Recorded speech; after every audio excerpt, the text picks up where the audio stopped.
তো hello guys, আমরা এখন চলে যাচ্ছি ধুলিয়ান পার্ক। আমরা তিনজন যাচ্ছি। সে বাইক চালাচ্ছে আলিউল দা, আর পিছনে বসে আছে ইমতিয়াজ দা।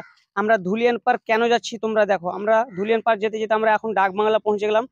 ডাকবাংলা যেতে যেতে যেতে যেতে একটা রাস্তা ভিড় দিয়ে আমরা অন্য দিক দিয়ে যেতেলাম। যে রাস্তা দিয়ে যেতে যেতে দেখলাম যে একটা নতুন জীবন হসপিটাল, খুব ভালো লাগলো দেখে। সেই জায়গা দিয়ে আমরা যেতে যেতে দেখতে পাচ্ছি যে একটা কার আসছে।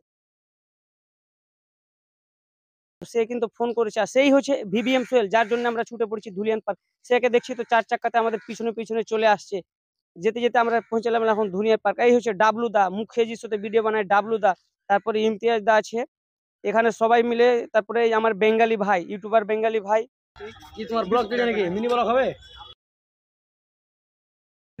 তারপরে ভিভিএম সোহেল দা, আলিউল দা, ইমতিয়াজ দা, সবাই মিলে এখানে যতটি ইউটিউবার আছে সবাই আছে, সব এনজয় করছে, কথা বলা বলে করছে, খুব ভালো লাগছে।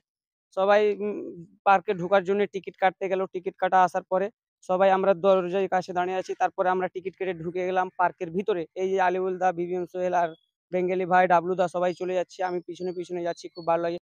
তারপরে ভিভিএম সোহেল দা মঞ্চে চেপে নিলে, মঞ্চে চাপার পরে অনেক দর্শক দেখতে পাচ্ছি। তারপরে কি বলছে বলো। এই যে এই দাদাটা হাসি নাক মুখ সব সুন্দর বল। তানজিলা ফাতেমা।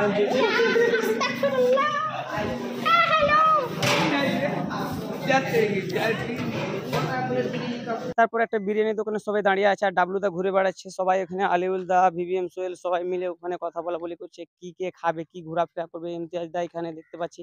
তারপর ভিভিএম সোহেল দা এখান থেকে বাইর হয়ে চলে আসছে, দেখছি তো তার নিজের কারে চেপে আছে। তারপরে আমি ওর সঙ্গে দেখা করলাম, খুব ভালো লাগলো। সবাই মিলে দেখো। বলো ভালো আছো?